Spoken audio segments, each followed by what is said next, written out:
Selamat pagi, salam sejahtera untuk kita semua. Perkenalkan, saya Yuniati Malewa, mahasiswa semester 7, jurusan Manajemen STM, Universitas Widyagama Mahakam Samarinda. Video ini saya buat untuk memenuhi ujian akhir semester mata kuliah Manajemen Pelatihan dan Pengembangan dengan dosen pengampu Ibu Dian Irma Aprianti, SIP, MM. Ada beberapa pokok pembahasan materi yang akan saya bahas, yaitu yang pertama adalah pengertian MSTM, kedua adalah fungsi MSTM, ketiga adalah pengertian MSTM global, keempat adalah ciri-ciri MSTM global, kelima adalah dimensi MSTM global, yang keenam adalah metode pelaksanaan program pelatihan dan pengembangan, yang ketujuh adalah pelatihan dan pengembangan pekerja global, yang kedelapan adalah tantangan MSTM global. Yang kesembilan adalah hal-hal yang mempengaruhi perbedaan MSTM antar negara. Dan yang terakhir adalah pendekatan staffing MSTM global. Saya masuk ke pembahasan yang pertama, yaitu adalah pengertian MSTM. Organisasi memiliki berbagai macam sumber daya sebagai input untuk diubah menjadi output berupa produk barang atau jasa. Sumber daya tersebut meliputi modal atau uang, teknologi untuk menunjang proses produksi, metode atau strategi yang digunakan untuk beroperasi, manusia, dan sebagainya. Di antara berbagai macam sumber daya tersebut, manusia atau sumber daya manusia merupakan elemen yang paling penting. Manajemen sumber daya manusia dapat dipahami sebagai suatu proses dalam organisasi, serta dapat pula diartikan sebagai suatu kebijakan. Pembahasan selanjutnya yaitu adalah fungsi MSTM. Ada dua fungsi MSTM yang akan saya jelaskan, yaitu yang pertama adalah perencanaan untuk kebutuhan STM. Fungsi perencanaan kebutuhan STM setidaknya meliputi dua kegiatan utama, yaitu yang pertama adalah perencanaan dan peramalan permintaan tenaga kerja organisasi, baik dalam jangka pendek maupun jangka panjang. Dan yang kedua adalah analisis jabatan dalam organisasi untuk menentukan tugas, tujuan, keahlian, pengetahuan, dan kemampuan yang dibutuhkan. Selanjutnya, fungsi MSTM yang kedua yaitu adalah staffing sesuai dengan kebutuhan organisasi. Setelah kebutuhan STM ditentukan, langkah selanjutnya adalah mengisi formasi yang tersedia. Dalam tahapan pengisian staf ini, terdapat dua kegiatan yang diperlukan, yaitu yang pertama adalah penarikan atau rekrutmen calon atau pelamar pekerjaan, dan yang kedua adalah pemilihan seleksi para calon atau pelamar yang dinilai paling memenuhi syarat. Pokok pembahasan yang selanjutnya, yaitu adalah pengertian MSTM global. Manajemen sumber daya manusia global didefinisikan sebagai sekumpulan aktivitas fungsi-fungsi, proses yang diarahkan untuk menarik, mengembangkan, dan memelihara sumber daya manusia yang dimiliki oleh perusahaan multinasional. Pembahasan selanjutnya yaitu ciri-ciri MSTM. Ciri-ciri MSTM global. Ciri-ciri manajemen sumber daya manusia global yaitu yang pertama adalah manajemen STM global menekankan pada manajemen lintas budaya atau cross-cultural management, yaitu melihat perilaku manusia dalam organisasi dari perspektif internasional. Yang kedua, dikembangkan dari hubungan industrial komparatif dan literatur manajemen STM serta berusaha untuk mengembangkan, membandingkan, dan menganalisis sistem STM di beberapa negara. Dan yang ketiga adalah berusaha memberikan fokus pada aspek-aspek manajemen STM di perusahaan-perusahaan multinasional.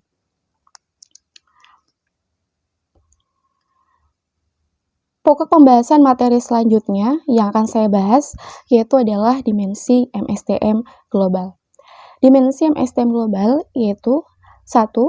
Aktivitas-aktivitas STM yang luas meliputi penggandaan tenaga kerja, alokasi, dan pemanfaatan. 2.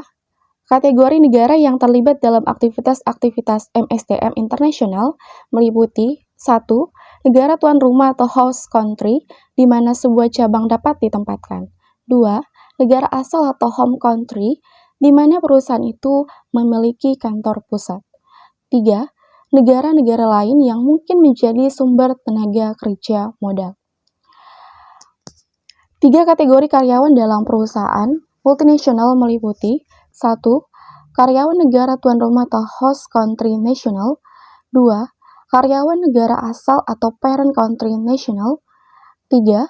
Karyawan negara ketiga atau third country national. Pembahasan selanjutnya yaitu metode pelaksanaan program pelatihan dan pengembangan. Metode pelaksanaan program pelatihan dan pengembangan antara lain, yang pertama adalah on the job, yang kedua adalah vestibule, yang ketiga adalah apprenticeship, yang keempat adalah classroom method. Yang pertama adalah on the job atau pelatihan dalam jabatan, merupakan teknik pelatihan di mana para peserta dilatih langsung di tempat dia bekerja. Sasarannya adalah meningkatkan kemampuan peserta latihan mengerjakan tugasnya yang sekarang. Yang kedua adalah vestibule, merupakan metode pelatihan untuk meningkatkan keterampilan, terutama yang bersifat teknikal di tempat pekerjaan, akan tetapi tanpa mengganggu kegiatan organisasi sehari-hari. Yang ketiga adalah apprenticeship atau magang, biasa dipergunakan untuk pekerjaan yang membutuhkan keterampilan atau skill yang relatif tinggi. Program ini biasanya mengkombinasikan on-the-job training dengan pengalaman sistem. Selanjutnya yang terakhir adalah classroom method. Metode ini dirancang dalam bentuk pembelajaran di dalam kelas dengan menggunakan metode ceramah diskusi. Pembahasan selanjutnya itu adalah pelatihan dan pengembangan pekerja global. Dalam sebuah organisasi yang karyawannya berasal lebih dari satu negara, beberapa tantangan khusus timbul sehubungan dengan pelatihan dan pengembangan, yaitu yang pertama adalah pelatihan dan pengembangan program harus efektif untuk semua karyawan yang berpartisipasi, terlepas dari negara asal mereka. Yang kedua, ketika organisasi memperkerjakan karyawan untuk bekerja di luar negeri atau mentransfernya ke negara lain, perusahaan harus membekali karyawan dengan pelatihan tentang cara menangani tantangan yang berkaitan dengan bekerja di negara asing. Pembahasan selanjutnya itu adalah tantangan MSTM global. Hal yang menantang dari mengelola sumber daya manusia secara global adalah bahwa apa yang dapat dijalankan di sebuah negara mungkin tidak dapat dijalankan di negara lain. Pemberi kerja menghadapi banyak perbedaan politik, sosial, hukum, dan kultural antar negara dan orang di luar negeri. Oleh karena itu, manajer harus dapat mengelola SDM yang ada dengan tepat di mana sumber daya manusia itu berada. Pembahasan selanjutnya itu adalah hal-hal yang mempengaruhi perbedaan MSTM antar negara. Ada beberapa hal yang dapat mempengaruhi perbedaan MSTM di dalam setiap negara. Hal ini dapat terjadi karena perbedaan-perbedaan yang ada dalam setiap negara juga berbeda. Berikut hal-hal yang dapat mempengaruhi perbedaan MSTM antar negara, yaitu yang pertama adalah budaya. Perbedaan budaya di setiap negara merupakan hal yang menjadi tantangan tersendiri bagi manajer untuk memanajemen STM yang tersedia. MSTM harus mampu menciptakan kondisi yang baik antara pekerja dan lingkungan budaya di mana mereka berada. Yang kedua adalah pendidikan. Perbedaan tingkat pendidikan antar negara juga mempengaruhi MSTM antar negara. MSTM di negara maju akan berbeda dengan MSTM di negara berkembang.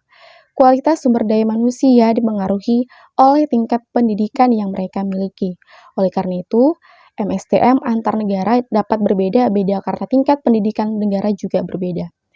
Selanjutnya adalah sistem ekonomi. Sistem ekonomi di setiap negara memiliki perbedaan-perbedaan. MSTM terpengaruh juga oleh sistem ekonomi negara, di mana perusahaan sedang beroperasi. MSTM di negara liberal akan berbeda dengan MSTM di negara yang menganut sistem terpusat. Oleh karena itu, MSTM harus mampu menyesuaikan antara manajemen yang sedang dilakukan dengan sistem ekonomi sebuah negara tempat beroperasi. Selanjutnya adalah sistem politik. Sistem politik yang dianut oleh suatu negara akan mempengaruhi MSDM dalam pembuatan dan penerapannya. MSDM harus mampu menyesuaikan dengan sistem politik yang dianut oleh negara yang sedang menjadi tempat operasi. Pembahasan selanjutnya dari pokok pembahasan materi yaitu pendekatan staffing MSDM global. Yang pertama ada pendekatan etnosentris. Etnosentris adalah negara perusahaan atau home country yang memiliki kekuatan pada pendekatan etnosentris. Headquarter atau kantor pusat dan negara asal perusahaan pembuat keputusan kunci, karyawan dari negara perusahaan memegang pekerjaan penting dari kantor cabang, mengikuti cara kerja dan kegiatan manajemen dari perusahaan negara asal. Perusahaan yang menerapkan pendekatan etnosentris ini yaitu adalah perusahaan Apple. Perusahaan Apple adalah perusahaan multinasional yang cabangnya tersebar hampir di seluruh penjuru dunia. Walau kualitas tenaga kerja lokal tidak sebagus dibanding dengan tenaga kerja luar negeri. Perusahaan Apple ini menggunakan pendekatan etnosentris agar dapat menjaga daya saing dengan melakukan standarisasi dan kendala operasional agar kualitas produksi dan kinerja operasional tetap terjaga. Selanjutnya ada pendekatan polisentris. Polisentris ini kebalikan dari etnosentris, yang mana masing-masing karyawan mengendalikan perusahaan di tingkat lokal.